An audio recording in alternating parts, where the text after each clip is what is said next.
Hello नमस्कार, मैं हूं आपके न्यूज होस्ट पार्वती निर्बान और स्वागत करती हूं आपका 3.0 टीवी पर। व्यूवर्स को कॉम्प्रिहेंसिव अपडेट प्रोवाइड करने के लिए क्रिप्टो टीवी हुआ 3.0 टीवी में rebrand. Crypto currencies, blockchain, metaverse, non fungible tokens, security और लेटेस्ट डिजिटल सेगमेंट से जुड़ी हुई हर वेब3 रिलेटेड खबरों के लिए देखते रहें 3.0 टीवी चैनल। शुरू करते हैं आज के क्रिप्टो वर्ल्ड की हिंदी खबरें। सबसे पहले रुक करते हैं हेडलाइंस की ओर। वजीरेक्स के खिलाफ जांच में इंडिया के ईडी के साथ सहयोग के लिए तैयार है बाइनेंस। वजीरेक्स के को-फाउंडर शेट्टी ने किया बाइनेंस ओनरशिप के डॉक्यूमेंट्स होने का दावा। क्रिप्टो करेंसीज की बढ़त में देखी गई कमी, $24,000 के इर्द गिर्द रहा bitcoin. Crypto mixing service tornado cash को यूएस ट्रेजरी ने किया ब्लैकलिस्ट।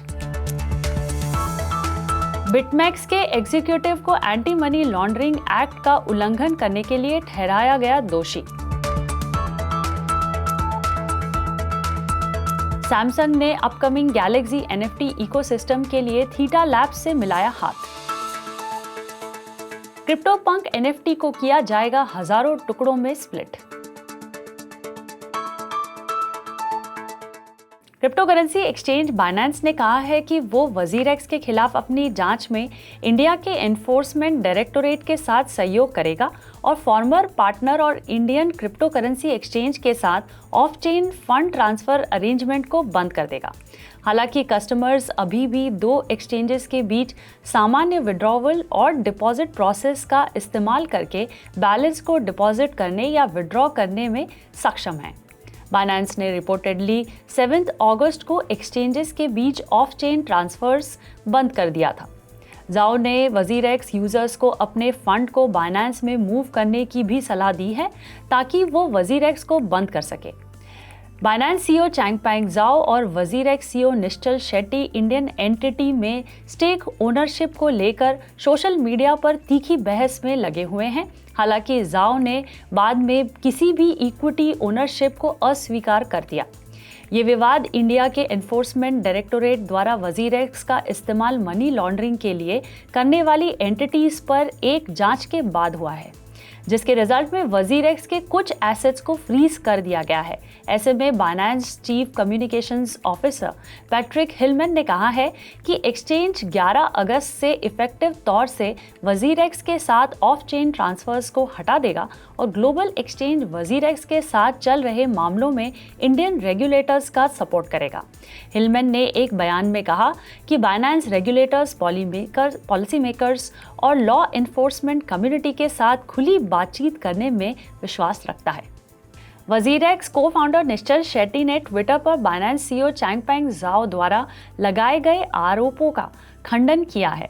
जाओ ने दावा किया है कि बाइनेंस वजीरेक्स को कंट्रोल नहीं करता है, जो वजीरेक्स की सिंगापुर पेरेंट कंपनी की इंडियन सब्सिडरी कंपनी जैनमाई लैब्स के खिलाफ इंडिया के डायरेक्टोरेट ऑफ एनफोर्समेंट द्वारा की गई मनी लॉन्ड्रिंग जांच का विषय है। शेट्टी के अनुसार उनके एक्सचेंज ने वजीरेक्स टेक्नोलॉजी को बाइनेंस को बेच दिया और उनके पास सेल दिखाने वाले लीगल डॉक्यूमेंटेशन थे, लेकिन लीगल रीजन से उन्हें रिवील नहीं कर सकते हैं।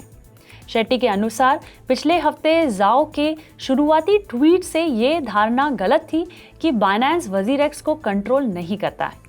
इतना ही नहीं, शेट्टी ने एक इंटरव्यू में दावा किया कि बाइनेंस और उनकी टीम कई महीनों से ओनरशिप पर चर्चा कर रही है। इन्वेस्टर्स ने की डेटा रिलीज से पहले प्रॉफिट की एक आशावाद के बीच की यूएस रिटेल इन्फ्लेशन अपने चरम पर हो सकती है। ऐसे में क्रिप्टो करेंसीज ने रातों रात ट्रेड में कमी देखी, जबकि बिटकॉइन को $24,000 के इर्द गिर्द देखा गया। Software and computer chip manufacturer Nvidia सहित कई बड़े ब्रांड्स द्वारा दूसरी तिमाही की कमाई को निराशाजनक देखने के बाद यूएस स्टॉक्स लगभग फ्लैट हो गए। ऐसे में S&P 500 को 0.12%, जबकि नैस्डैक कंपोजिट को 0.1% नीचे आते हुए दिखा गया। वहीं डाउ 0.1% की बढ़त के साथ रहा। इन सब के बीच बिटकॉइन को हाल ही में पिछले 24 घंटों में 2% की बढ़त के साथ अराउंड $23,750 पर देखा गया, जबकि ETH को उसी समय के दौरान 4% ऊपर जाते हुए नियरली $1,765 पर ट्रेड करते हुए देखा गया। दूसरे मेजर ऑल्ट कॉइन्स ने भी बढ़त देखी। ट्रेजरी डिपार्टमेंट ने सभी अमेरिकन को decentralised crypto mixing service tornado cash का इस्तेमाल करने से बैन कर दिया है। टोर्नाडो कैश को स्पेशली डेजिग्नेटेड नेशनल्स की लिस्ट में office of foreign asset control द्वारा जोड़ा गया है, जो एक वॉचडॉग एजेंसी है जो सैंक्शंस को वायलेशंस के रोकने के लिए काम करती है। ये लिस्ट ब्लैकलिस्टेड पीपल, एंटिटीज और क्रिप्टो करेंसी एड्रेसेस की एक चल रही लिस्ट है जिन्हें ब्लैकलिस्ट पर रखा गया है। रिजल्ट के अनुसार सभी अमेरिकी व्यक्तियों को और एंटिटीज को टोर्नाडो कैश या प्रोटोकॉल से जुड़े किसी भी इथेरियम वॉलेट एड्रेसेस के साथ बातचीत करने से मना कर दिया गया है। ऐसे करने वालों को क्रिमिनल पेनल्टीज का सामना करना पड़ सकता है। ट्रेजरी डिपार्टमेंट के अनुसार टोर्नाडो कैश लेज़ारस ग्रुप के लिए एक की टूल रहा है, जो नॉर्थ कोरियन हैकिंग ग्रुप है जो एक्सी इन्फिनिटी के रॉनन नेटवर्क के $625 मिलियन मार्च के हैक से जुड़ा हुआ है।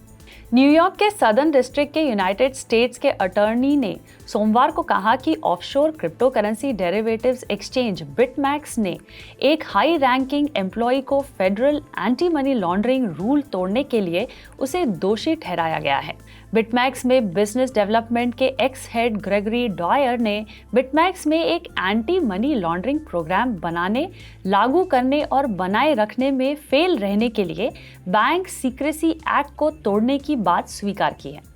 प्ली अग्रीमेंट के टर्म्स के अनुसार डॉयर $150,000 का जुर्माना देने पर सहमत हो गए हैं। उनके अपराध के लिए अधिकतम सजा 5 साल की जेल भी हो सकती है। सैमसंग इलेक्ट्रॉनिक्स ने गैलेक्सी मोबाइल फोन की अपनी न्यू रेंज के लिए NFT इकोसिस्टम ऑपरेट करने के लिए थीटा लैब्स सहित पार्टनर्स के साथ एक मेमोरेंडम ऑफ अंडरस्टैंडिंग पर साइन किया है। फर्म ने कहा है कि NFT इकोसिस्टम वर्चुअल लैंड को असल दुनिया के बेनिफिट से जोड़कर कंज्यूमर एक्सपीरियंस इनोवेशन को बढ़ावा देगा।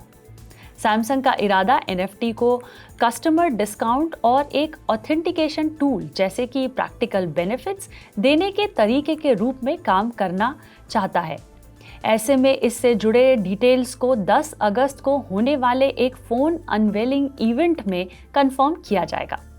थीटा लैब्स का रोल गैलेक्सी NFT जारी करना है, जबकि NFC payment solution firm all link authentication service provide करती है।